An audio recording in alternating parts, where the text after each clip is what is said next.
Vous écoutez l'Ambition au féminin, épisode 164, et aujourd'hui je m'entretiens avec Cindy Pétrieux qui va nous parler de comment le monde de la naissance a besoin d'être révolutionné pour nous permettre de reconnecter à notre puissance de badass.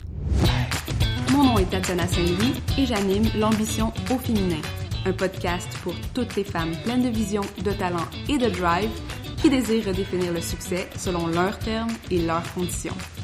Chaque semaine, j'explore seule ou en présence d'invités les thèmes entourant la réussite professionnelle et personnelle. Mindset, productivité, leadership, branding personnel, c'est le rendez-vous pour réfléchir à la façon dont tu veux vivre ton plein potentiel et laisser ton empreinte dans le monde.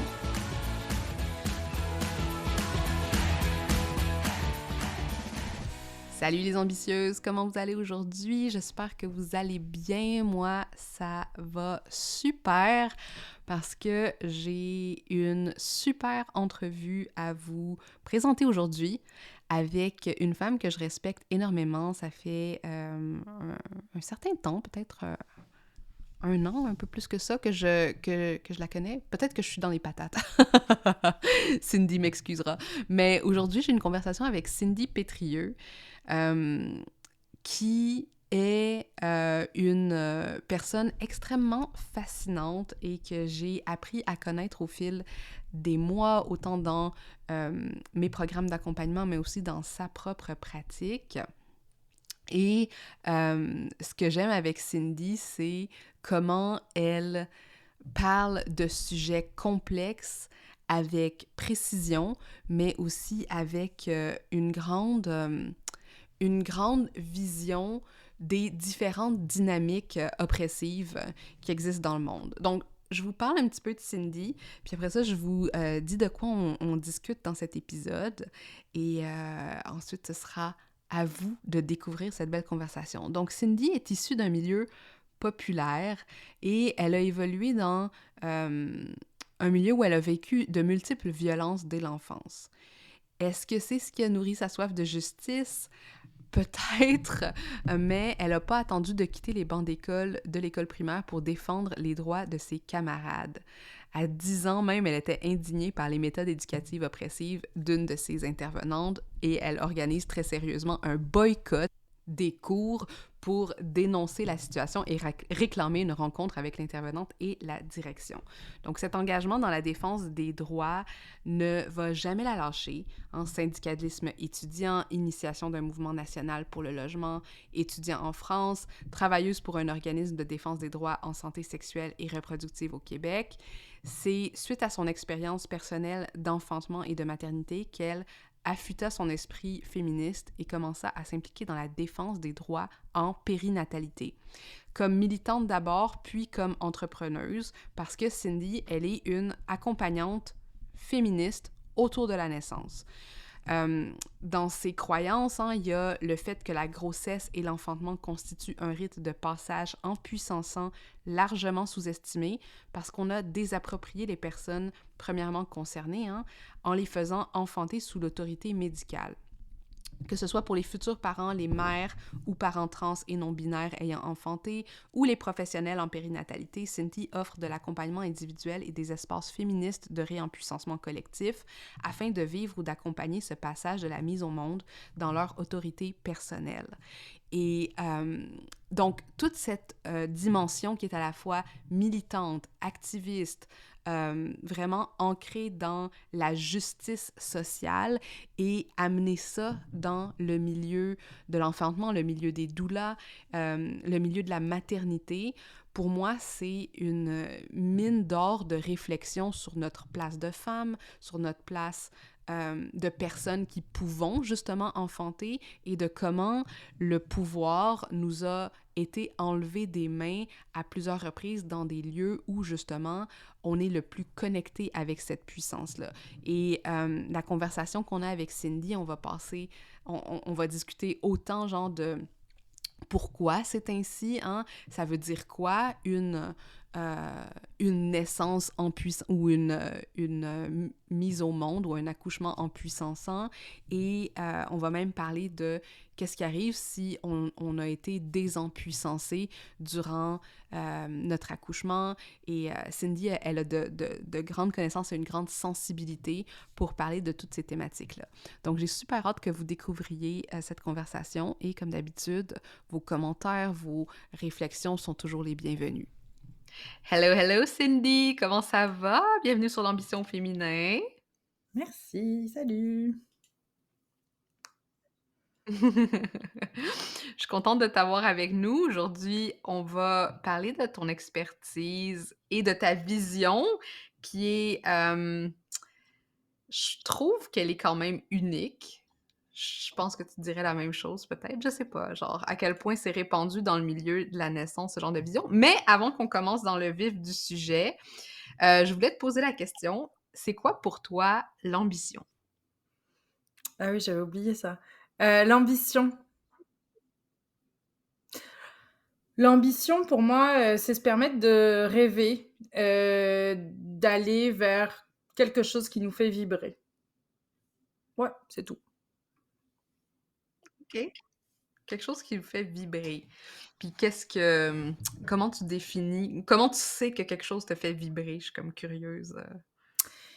Tu sais, je suis une personne très intuitive là, fait que, on dirait que souvent mon cerveau m'amène la réponse avant que j'ai eu le temps de faire tout le chemin de pourquoi c'est cette réponse et par la suite, j'ai le temps de refaire le chemin pour le comprendre. Fait que pour moi, quelque chose qui fait vibrer, c'est tu sais, mettons, je sais pas, tu te dis, je vais construire mon entreprise ou j'ai envie de voyager à tel endroit ou j'ai envie d'accoucher de telle façon ou j'ai envie de m'alimenter de telle façon, puis ça fait un oui tout de suite en dedans de toi. Pour moi, ça veut dire vibrer. Ça n'empêche pas de faire le chemin d'aller valider ce oui d'une façon ou d'une autre, d'aller chercher des informations supplémentaires, etc. Mais on dirait que c'est comme si ton corps te disait oui avant que ton cerveau ait le temps de te faire comprendre pourquoi. C'est ça que j'appellerais, moi, quelque chose qui te fait vibrer, là. Mmh. Intéressant, puis toi, tu lis ça indirectement à l'ambition, ben, directement plutôt à l'ambition, puis je trouve ça intéressant que, selon ce que j'entends, c'est qu'il y a une dimension très intuitive et très, en cohérence avec le corps quand on décide justement de entreprendre des projets ambitieux ou de s'autoriser peut-être, certains, certains rêves ou certains désirs. Ouais, complètement. Ben, en tout cas, tu sais, moi, je suis une personne qui, dans son expérience de vie, a été très, très déconnectée de son corps de par, notamment de nombreuses violences physiques. Heu, puis, c'est revenu, dans ma vie, du jour au lendemain. C'était très bizarre d'un coup de ressentir tout ça, toutes ces sensations-là.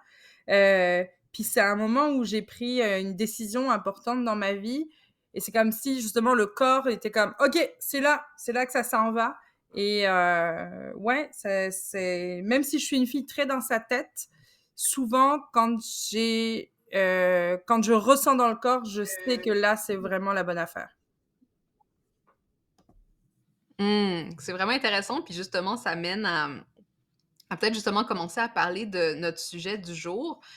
Puis je voulais te poser la question, comment t'en étais arrivée à devenir une professionnelle, je sais pas si tu t'appellerais comme ça, mais du monde de la naissance, tu sais, pourquoi tu as décidé de te consacrer à ce milieu-là? Parce qu'encore une fois, tu sais, je trouve intéressant cette dichotomie entre, tu sais, les sensations corporelles, mais aussi le fait que tu es quelqu'un de, beaucoup dans ta tête, mais qui travaille aussi beaucoup avec son intellect. Mmh. Ben, comment, j'en suis arrivée là? Eh boy, à chaque fois qu'on me pose ce genre de questions, je suis comme: «Attends, je dois commencer le chemin où?» Alors je suis née en 1987 et mais en vrai, je vais quand même conter cette anecdote-là parce que, elle est venue, c'est une anecdote que j'ai appris récemment et qui est venue faire beaucoup de sens sur mon parcours, sur mon chemin. Puis je rentrerai pas dans les détails de cette anecdote-là, mais ce que j'ai appris il y a moins d'un an sur ma propre naissance, c'est que je suis née dans un contexte de grande violence obstétricale où les médecins ont cru que j'étais mort in utero. Et finalement, ben, pas du tout. A priori, je suis bien en vie.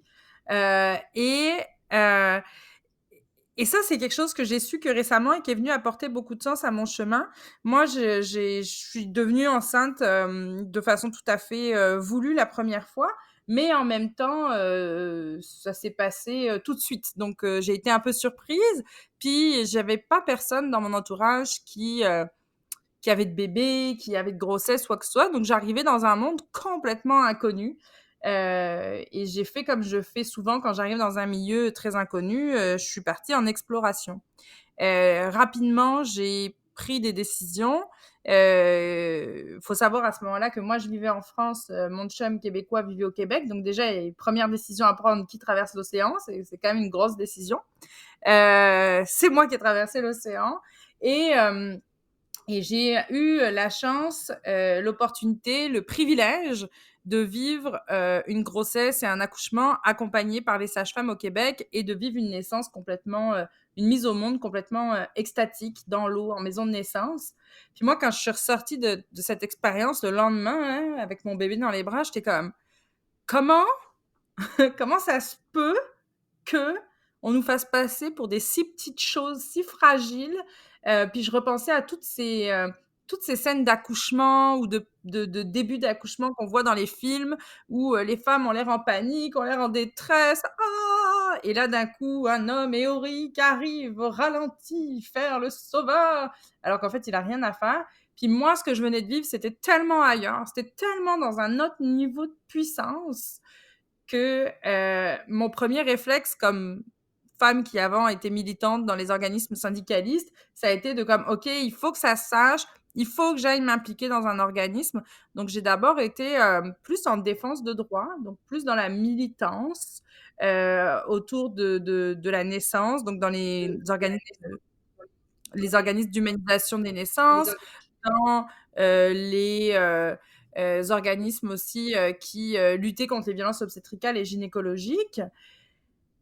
Donc ça a été mon premier chemin. Puis j'ai vécu, suite à ça, une expérience de fausse couche, qui a été très difficile, dans laquelle il y a eu des violences obstétricales et une expérience de césarienne, qui a pas été facile non plus, qui a pas été le fun. Je pense que c'est jamais le fun anyway, une césarienne.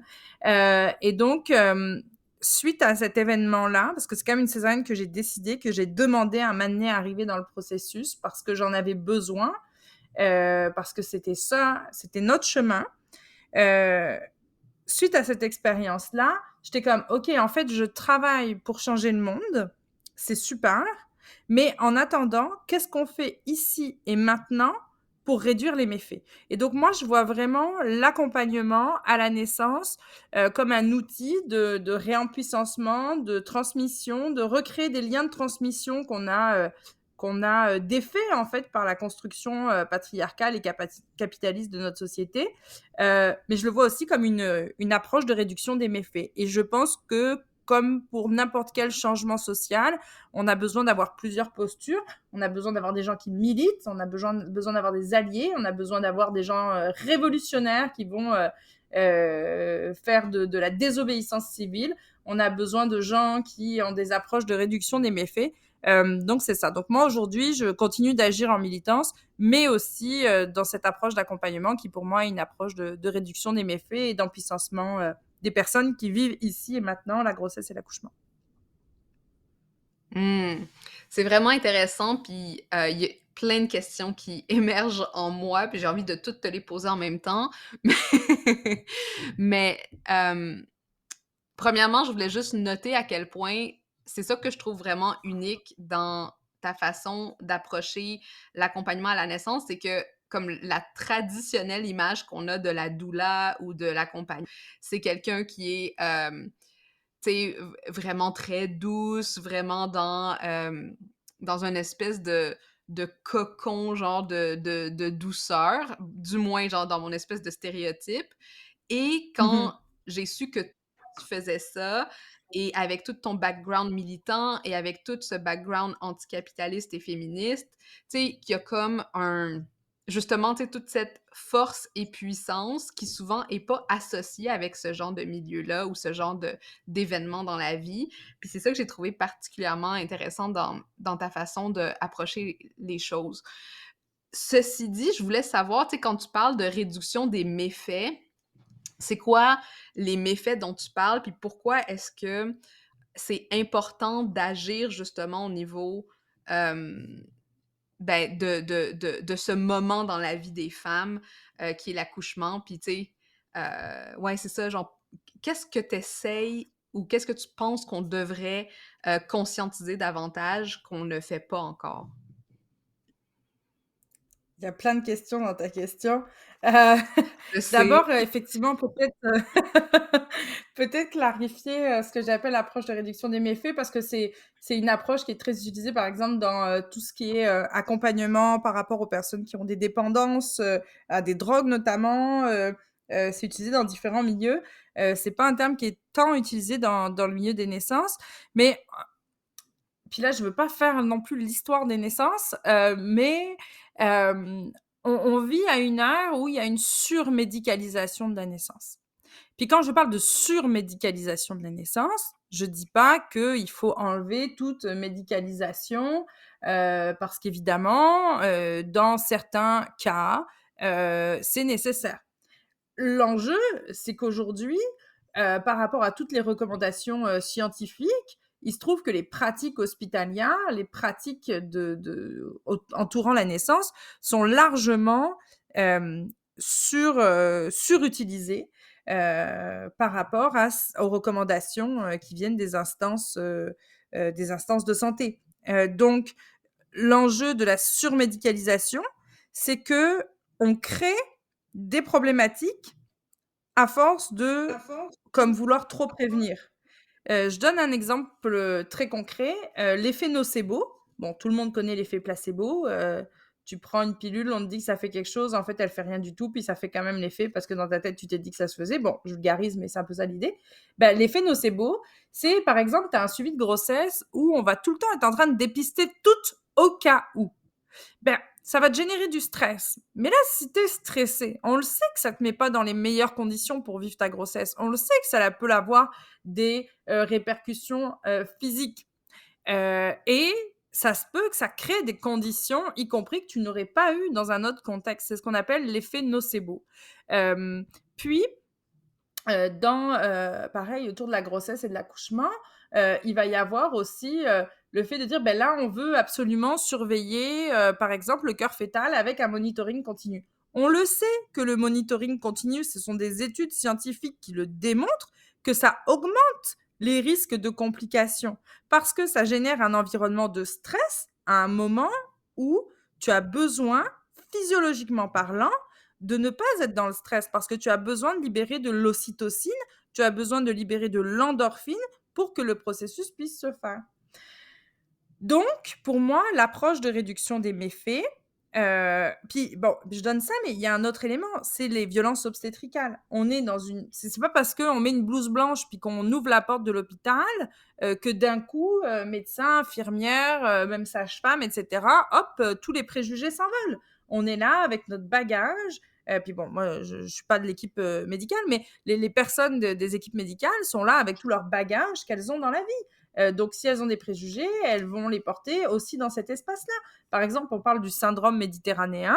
Ce syndrome méditerranéen, c'est d'attribuer aux femmes racisées, notamment d'Afrique du Nord, comment dire,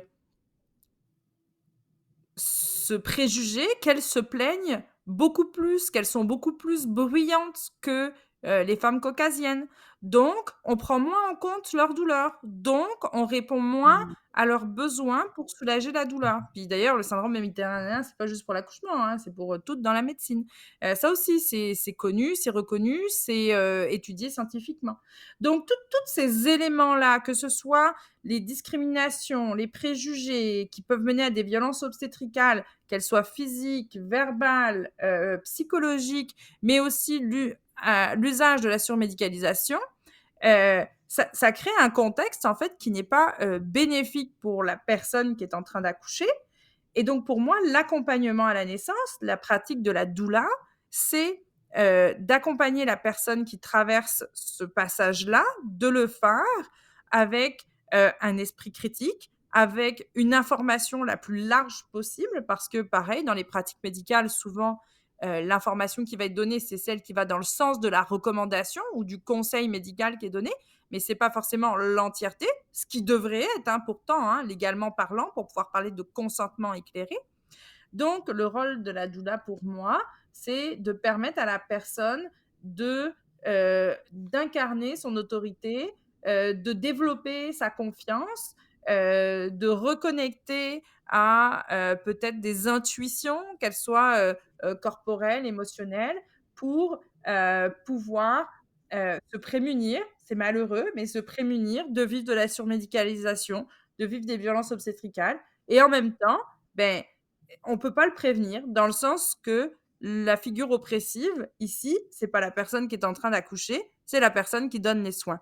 Donc, c'est pour ça que Mmh. je pense que l'accompagnement à la naissance ne suffit pas à faire changer le paradigme des naissances et qu'il faut aussi une militance pour faire changer le milieu des naissances. Et donc, en fait, agir sur la classe dominante, la classe oppressive, qu'elle change ses façons de faire, qu'elle change sa vision du monde. Dans le milieu médical, la naissance, c'est vu comme un événement dangereux en puissance. Pourtant, toutes les Mmh. statistiques nous montrent que l'accouchement, c'est un processus tout à fait sécuritaire où parfois, il peut y avoir des besoins spécifiques, mais on parle vraiment d'un pourcentage très bas, beaucoup plus bas que le taux d'intervention, le taux de césarienne qu'on a actuellement, par exemple, dans nos pays du Nord. Ça, c'est la Mmh. première partie de ta question. Ouais.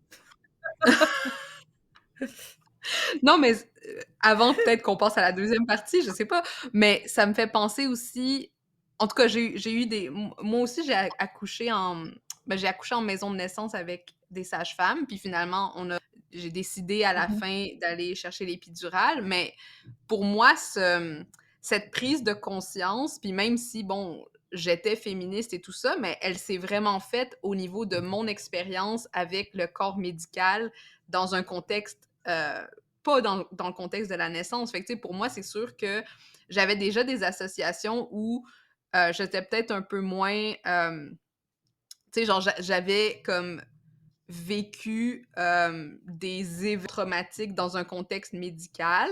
Puis traumatique, c'est peut-être un grand mot, là, traumatique avec un petit Mmh. T. Mais c'est ce qui m'avait amené à aller chercher plus d'informations sur la naissance. Et c'est là que j'ai commencé à apprendre comme, ouais, mais finalement, quand on est dans l'hôpital, on te met dans cette position, mais c'est pas nécessairement la position la plus naturelle pour accoucher, etc., etc. Puis un peu comme toi, j'ai plongé dans ces choses-là. Mais je pense qu'il y a aussi cette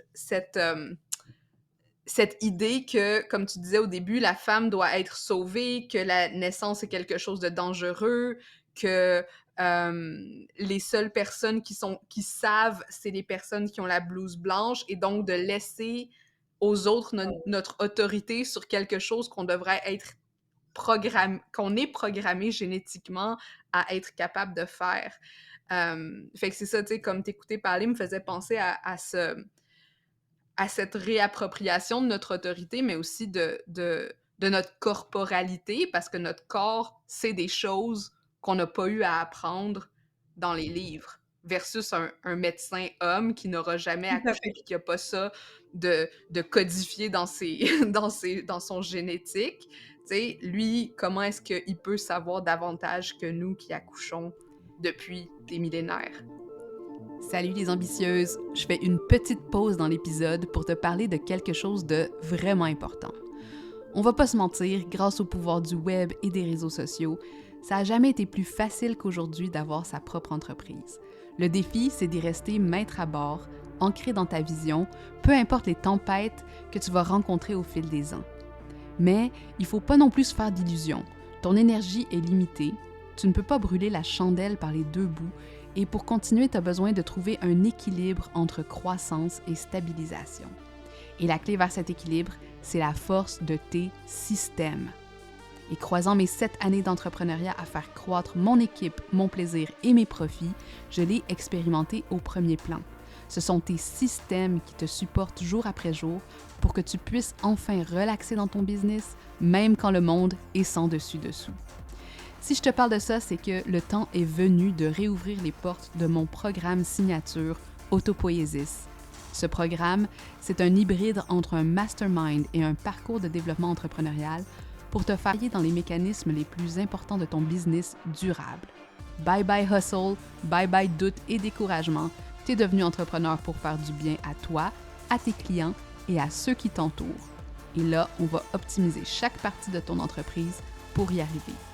Si tu veux avoir tous les détails et être invité à la masterclass privée Apprendre à danser avec le chaos entrepreneurial, va tout de suite remplir le formulaire qui se trouve sur la page du programme à mtamarc.com/autopoiesis. C'est gratuit, c'est sans engagement, mais mon instinct me dit que c'est exactement le type de support à la fois stratégique et expérientiel que tu cherchais. C'est à mtamarc.com/autopoiesis, auto comme voiture et poiesis Poiesis. Et t'inquiète, si tu arrives sur mon site, tu vas le trouver facilement dans l'onglet Programme. Maintenant, de retour à l'épisode. Tout à fait. Tout à fait. C'est intéressant que tu amènes la question des savoirs parce que l'approche médicale de la naissance, elle se base sur une hiérarchie des savoirs. Ou la médecine biomédicale, parce qu'il y a d'autres médecines aussi, mais la médecine biomédicale, c'est comme le top de la hiérarchie. Puis ensuite, les médecines alternatives, les savoirs expérientiels, les savoirs émotionnels, tout ça, c'est comme si, bon, c'est pas important. Pourtant, puis j'arrive à la deuxième partie de ta question, du coup, sur la question de la signification de la naissance, de qu'est-ce que ça porte pour les femmes, pour les personnes qui accouchent. Bien, c'est un passage d'une très haute intensité pour différentes raisons, pour des raisons sociales. Devenir mère, ça veut dire quelque chose dans la société. Il y a quand même beaucoup de femmes d'ailleurs qui disent qu'elles sont devenues féministes en devenant mère, parce que c'est aussi parfois le moment où tu te prends en pleine face tout le sexisme de la société. C'est un changement social, mais aussi politique. On devient comme une figure différente dans la société et de par le fait d'avoir des enfants, ça se peut qu'on se positionne différemment politiquement aussi. Je parle pas là de politique gauche-droite, etc. Là, je parle juste de quelle place on veut tenir dans l'organisation de nos communautés. Parce que la politique, avant tout, c'est s'organiser dans nos communautés. Puis, c'est un changement corporel, évidemment. Le corps ne sera plus comme il a été. C'est un changement émotionnel. C'est un passage aussi spirituel. Donc, c'est sûr que quand on a toutes ces dimensions de soi qui sont en train de bouger et d'évoluer, c'est quand même un grand, grand passage. Puis c'est drôle parce que hier, je parlais dans un post, j'ai vécu dans ma vie une expérience de mort imminente. Je suis encore là. Ben, apparemment, j'en ai vécu même plusieurs, puisqu'à ma naissance, visiblement, mais un autre où j'étais adulte et dont je me rappelle. Et je peux te jurer que la sensation de cette expérience de mort imminente et de mise au monde avec toutes mes hormones, sans aucune pharmacologie, etc., il y a quelque chose de vraiment très, très proche dans le sentiment de plénitude, d'extase. C'est assez particulier. Puis, il y a un processus aussi qu'on peut nommer. Moi, j'ai appris ça auprès de Wapio Diane Bartlett, qui est une sage-femme de renommée internationale. Mais il y a aussi au Québec, on a Karine Laveza, alias Quantique Mama, qui en parle. En fait, notre glande pinéale, elle libère de la DMT dans différents épisodes de nos vies, sauf que notre corps, il va l'inhiber. Bon, voilà, je vulgarise, là, je ne vais pas dans les détails. Mais au moment de l'accouchement, il y a un phénomène qui se passe, c'est qu'on libère de la DMT. By the way, la DMT, si on ne sait pas ce que c'est une substance psychotrope, en fait. Et donc, lors de l'accouchement, il y a un processus qui fait que ce n'est pas inhibé. Et donc, il n'est pas rare d'entendre des témoignages, et je l'ai vécu moi-même pour ma première mise au monde, de personnes qui vivent une sorte de transe, qui vivent une sorte comme des visions, qui vivent quelque chose vraiment d'une très grande puissance, mais qui est un peu hors corporalité, justement, très spirituel. Puis moi, je n'étais pas du tout prête à ça. C'était vraiment très bizarre pour moi, mais je n'ai pas eu le choix que de constater que je me suis mise à parler une langue que je ne connaissais pas et que personne ne connaissait autour de la pièce. Fait que c'était quand même spécial. Mais c'est ça. Et il y en a beaucoup qui témoignent, moi je ne l'ai pas vécu personnellement, mais qui témoignent d'avoir par exemple eu une vision des femmes de leur lignée, de leur mère, de leur grand-mère, etc., comme si elles étaient supportées dans ce moment-là. Et souvent, ce processus-là, il arrive juste avant la poussée, la mise au monde en tant que telle. Donc, je me perds un petit peu parce que j'en aurais tellement à raconter, mais pour revenir à la base de la question, l'enfantement, on l'a tellement mécanisé dans notre société, on l'a tellement industrialisé, j'ai envie de dire, parce que d'ailleurs, quand tu regardes les processus à l'hôpital, comment ils sont faits pour accompagner un accouchement, on est vraiment dans un modèle fordiste. Hein. Bah, d'ailleurs, comme tout le système de santé où les tâches sont segmentées, il y a l'infirmière qui fait ceci, il y a telle infirmière qui fait cela, etc. Il y a le médecin qui vient pour l'accouchement, il y a l'infirmière pour le postnatal, il y a l'infirmière pour l'allaitement. Enfin bref, on est comme sur une chaîne de montage, puis tout est vraiment distingué. Et donc, qu'est-ce que je voulais dire déjà? Moi, j'ai le don de me perdre parfois dans mes idées. Mais donc, c'est ça. Dans ce modèle, on a tellement mécanisé que c'est devenu un passage qui a perdu toute sa signification, qui ne reconnaît même pas aux personnes qui, eux, portent une signification pour la naissance, qu'elle est là, cette signification. Donc, puis d'ailleurs, si tu regardes la philosophie de pratique sage-femme au Québec, il y a une phrase très spécifique qui dit: «Nous, sages-femmes du Québec, reconnaissons aux femmes et à leurs familles la signification profonde qu'elles-mêmes portent sur leur propre processus de mise au monde». Bon, c'est à peu près ça la phrase là. Et je pense que c'est ça aussi que je veux accompagner avec les personnes que j'accompagne, c'est de pouvoir vivre ce processus-là dans tout son côté initiatique, parce que je pense que quand tu arrives à retrouver ton pouvoir dans la mise au monde, puis by the way, la mise au monde, que ce soit naturelle, extatique ou par césarienne, hein, peu importe. La question, c'est comment toi, tu as retrouvé ton pouvoir là-dedans. C'est pas les modalités. Je pense que quand tu retrouves ton pouvoir dans ce processus-là, et ben après, tu es tellement aligné, tellement badass que tu vas le réinvestir dans plein de sphères de ta vie, dans ton entreprise, dans ta job, dans ton couple, dans ta famille, dans tes projets communautaires, peu importe. Donc je trouve que c'est comme un, tu sais, en littérature, on parle d'un climax, là, c'est vraiment un climax de vie que c'est le fun d'aller investir. Enfin, je trouve. Ouais, puis je pense que justement, c'est là le lien avec le féminisme, puis peut-être que les gens ou les ne réalisent pas à quel point de reprendre le pouvoir sur cette expérience-là qui est propre à soi et dans laquelle on devient la guide, l'autorité, mais aussi l'unique personne qui est en charge aussi de cette expérience jusqu'à un certain point.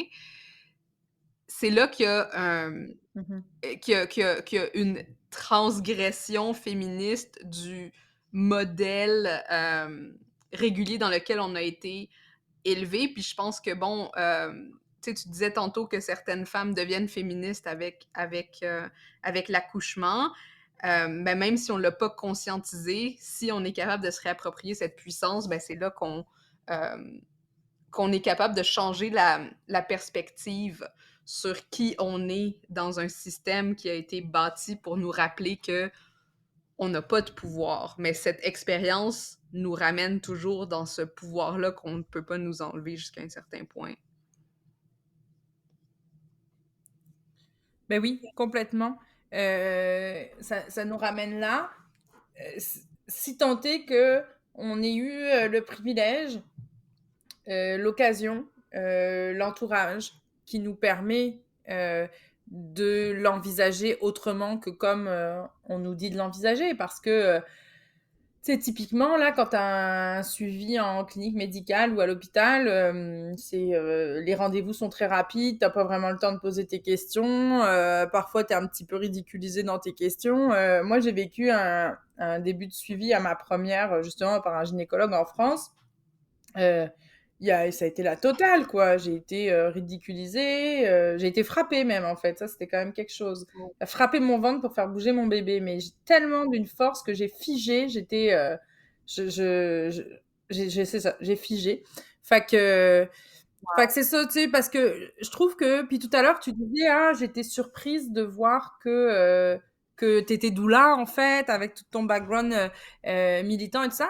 Moi, ce que je crois profondément, c'est qu'il y a énormément de doulas qui sont tout à fait, militantes. Alors avec des degrés différents, avec des façons de le nommer différemment, mais en fait, il y en a vraiment, beaucoup que c'est par un certain militantisme qu'elles ont décidé de d'aller vers cette pratique-là.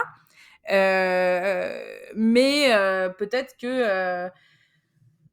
qu'il y a quand même un certain nombre d'oppressions intériorisées qui amènent à voir la pratique d'une certaine façon, comme on attend qu'elle soit, etc. Puis tu sais, c'est sûr que moi, quand je suis avec mes clientes en plein accouchement, je sais aller chercher toute la douceur en moi, hein. Mhm.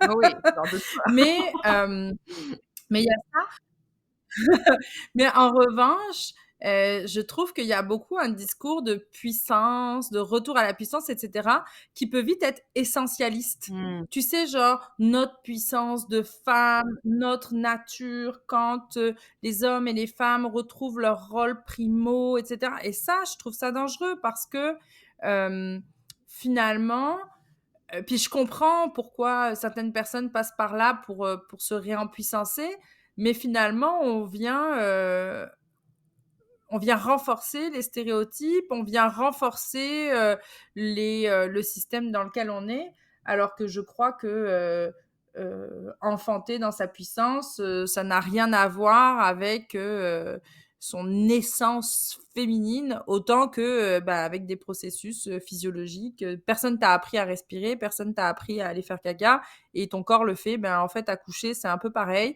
et c'est complètement pareil même d'ailleurs, si ce n'est que c'est plus le fun qui sort, et,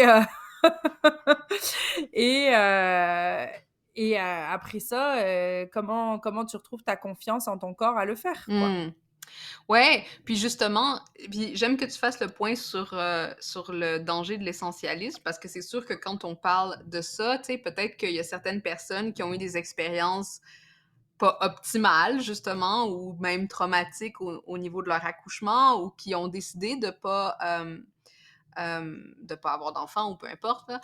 Mais comment tu, hem, adresserais ou un message à passer à celles qui sont encore dans un trauma de leur accouchement ou qui ont vécu une expérience désempuissante à travers, leur accouchement? Hem, tu sais, puis est-ce que c'est important? Puis à quel point est-ce qu'on peut réparer ce moment-là si besoin, du moins au moins à l'intérieur de nous? Mmh.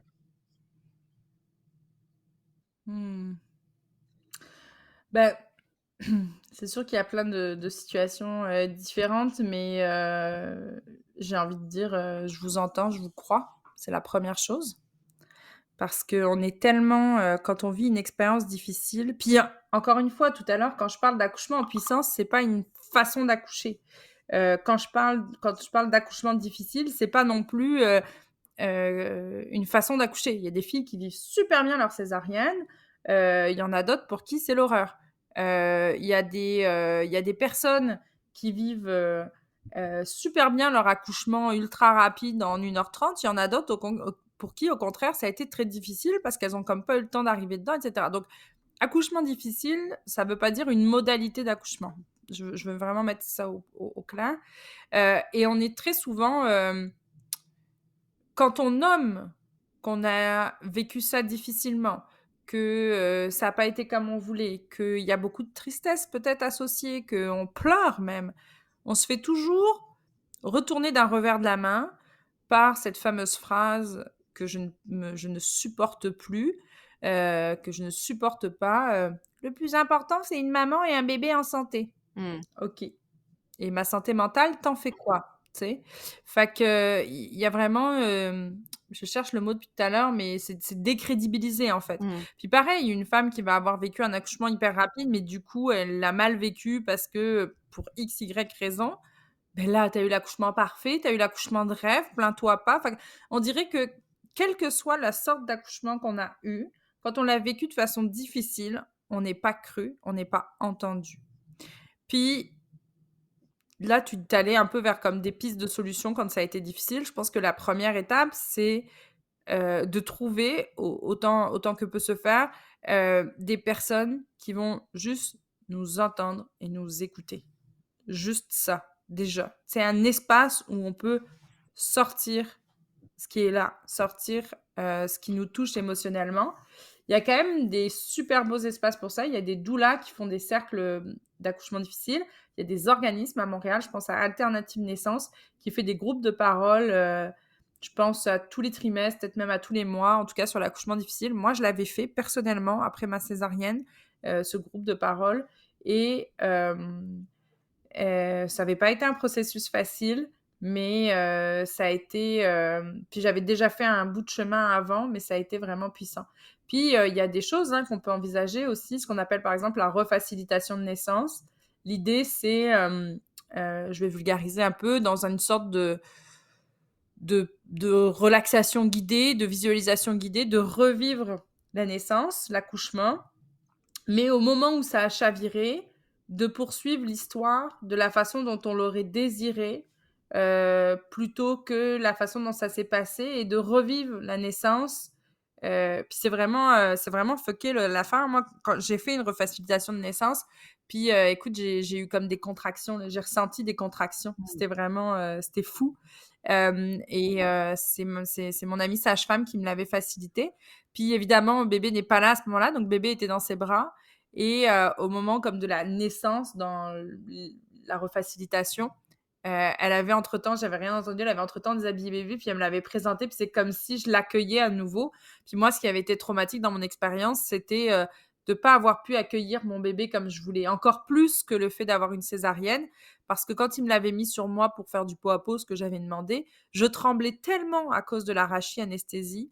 Je transpirais, je tremblais, j'étais vraiment pas bien. Puis mes premiers mots, ça a été: «Enlevez-le-moi, enlevez-le-moi» et je m'en suis tellement voulu d'avoir que mon bébé entende de ma bouche, comme premier mot ces mots-là. Mmh. Donc le fait de revivre l'accueil avec lui, de pouvoir lui dire, «Je t'aime», whatever, je sais plus ce que j'ai dit, ça a été très guérisseur. Donc il y a plein d'autres choses qu'on peut aller explorer, plus ou moins spirituelles, plus ou moins rationnelles, plus ou moins sociales. Je donne 2 exemples là qui sont très concrets que j'ai traversés moi-même, que j'ai trouvé très empuissants. Puis sinon, il y a aussi aller dans des espaces pas forcément dédiés, mais moi j'anime par exemple régulièrement des cercles de parole, Mmh. ce qu'on appelle aussi parfois des tentes rouges. Le fait de pouvoir venir déposer une parole et d'être écouté, entendu, sans recevoir des conseils, parce que ça, c'est l'autre truc aussi. Tu sais, tu racontes ton histoire, puis là, l'autre personne dit: «Ah mais là, tu aurais pu faire ça. Ah mais là, il faudrait» mais non, mais en fait, chut, tais-toi, je veux juste raconter, j'ai juste besoin de le sortir de moi. Fait que c'est ça, je pense que c'est, puis après il y a le temps. Le temps. Ça prend du temps. Il faut laisser le temps, faire son œuvre aussi là-dessus, mais la parole, on sous-estime la force de la parole, de pouvoir déposer une parole en étant entendu, écouté avec empathie. Je crois que c'est la chose la plus guérisseuse de toutes, là. Ouais, puis merci pour tout ça, puis c'est vraiment intéressant.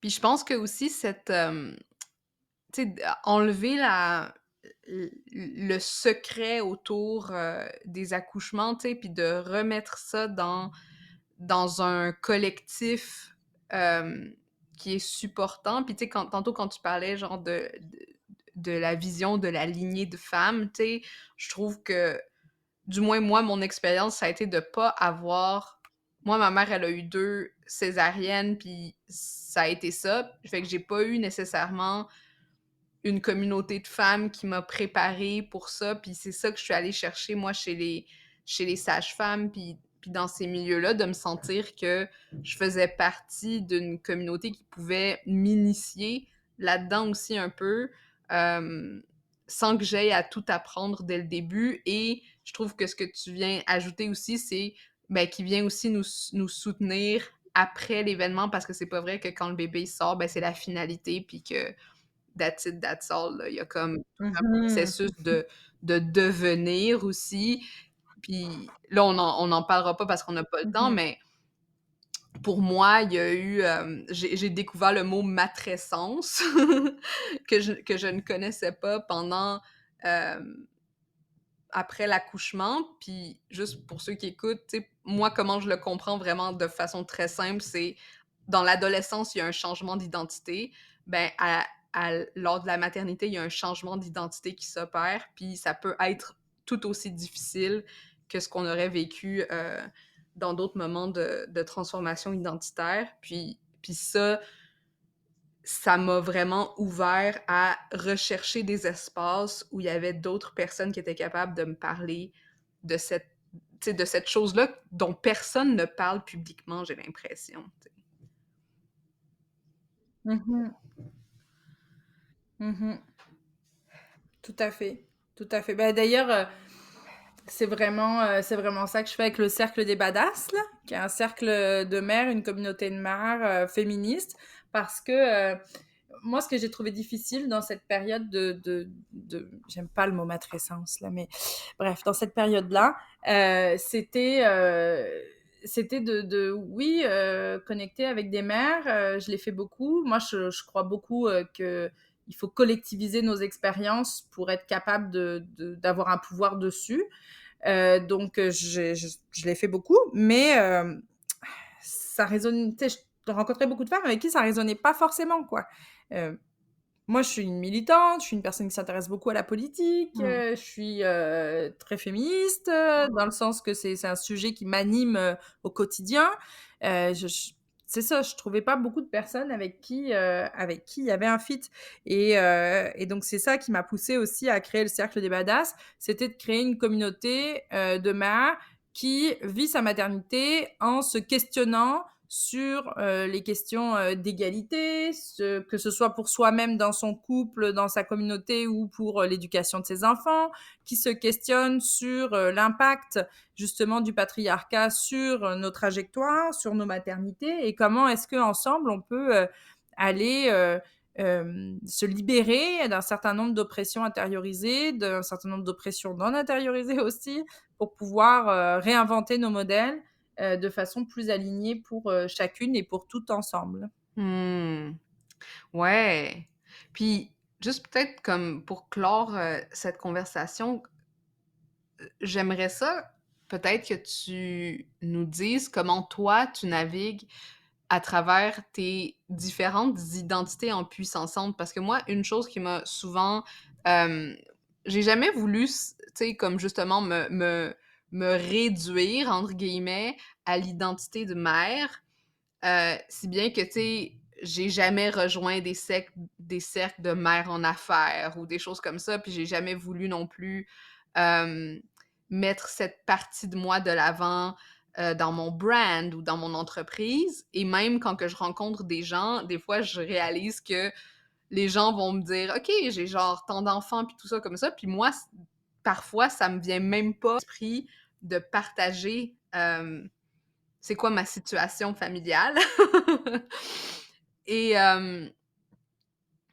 et je me demande comment toi tu navigues justement à travers tes différentes identités en puissançante, puis comment tu sais, quelle place tu fais à la maternité dans cette multitude de parties badass qui font partie de toi? C'est une question très, très vague, puis n'importe quelle je pense que la façon dont tu vas y répondre, ça va être parfait parce que je réalise que je suis comme: «Qu'est-ce que je m'attends comme réponse? Je ne sais pas», mais je te lance ça comme ça pour voir, comment ça résonne. C'est vraiment drôle parce qu'il y a quelque temps, on était dans un cercle de doula, donc quasiment tout le monde s'était présenté aussi en disant combien elle avait d'enfants et moi, j'ai complètement oublié cette partie-là dans le tour de présentation, alors qu'en plus, tu sais, c'était le sujet. Fait que c'est assez drôle, de ta question, en fait, elle me fait sourire, elle me fait réagir, elle me rappelle cette anecdote-là. Euh, Ce qui est monté pendant que tu parlais, c'est comme la maternité, c'est un élément d'identité, mais c'est aussi une intersection.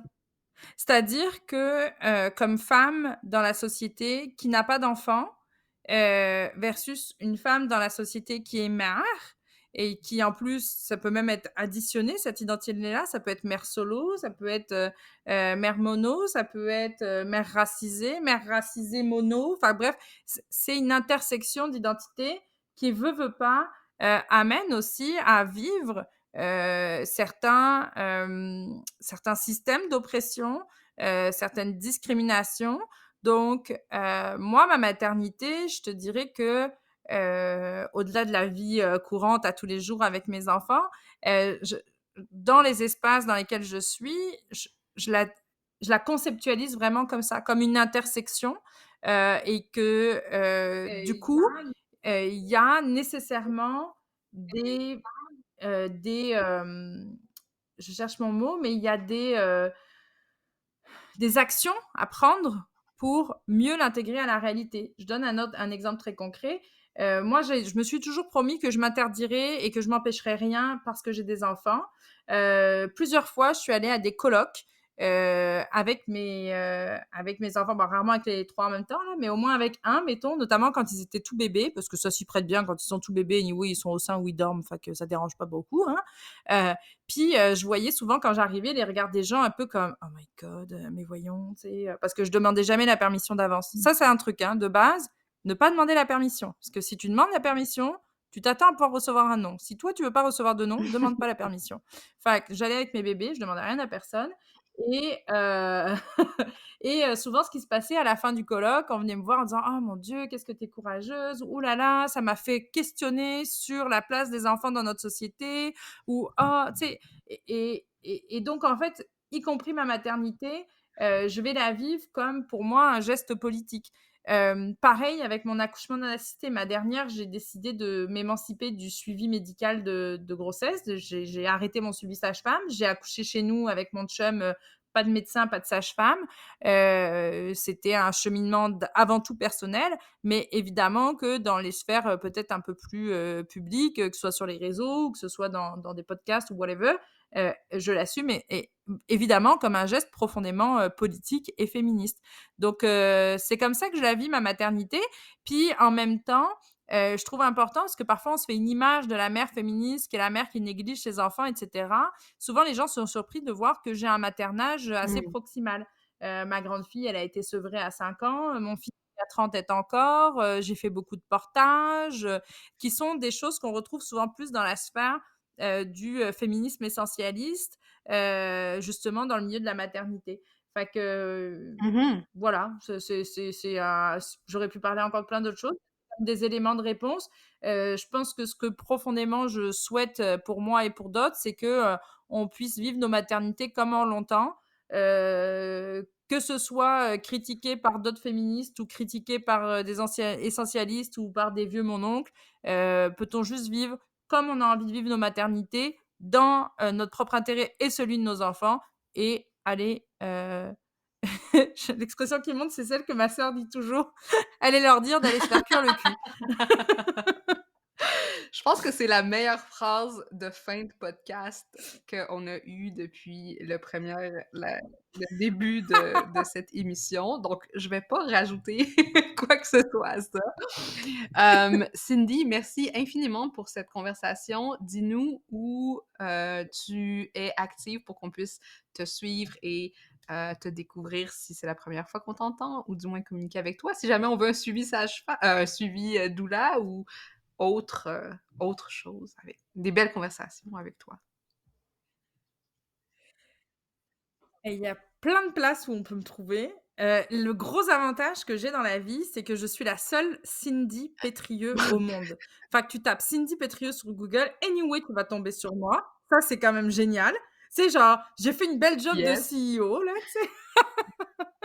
Mais je voulais dire de SEO, pardon, bref, je me suis mélangée dans mes lettres là. Mais en tous les cas, je suis surtout présente sur Instagram, sur Facebook, sous mon prénom et mon nom. Puis, comme je suis aussi impliquée à l'Association québécoise des doulas, on trouve aussi ma fiche sur, le site, aqdoula.com. Voilà, mais Cindy Pedrieux sur Google, puis tu me trouves. Génial. Merci beaucoup pour cette conversation, puis, on va mettre les liens dans les notes de l'épisode. Merci Cindy, à la prochaine conversation. Hey! T'es encore là? Ça veut dire que l'épisode t'a plu, c'est vraiment cool ça. Est-ce que je peux te demander quelque chose maintenant? Aide d'autres femmes comme toi à découvrir le podcast en déposant des étoiles d'appréciation pour l'ambition au féminin. Sur Apple Podcast, c'est facile, défile tout en bas de la page de l'émission où tu vois les avis et tape sur le 5 étoiles pour faire exploser mon cœur de joie. Sur Spotify, c'est encore plus simple, navigue sur la page du balado et tape l'icône en étoile en bas de la description. Merci d'avance, je t'apprécie beaucoup.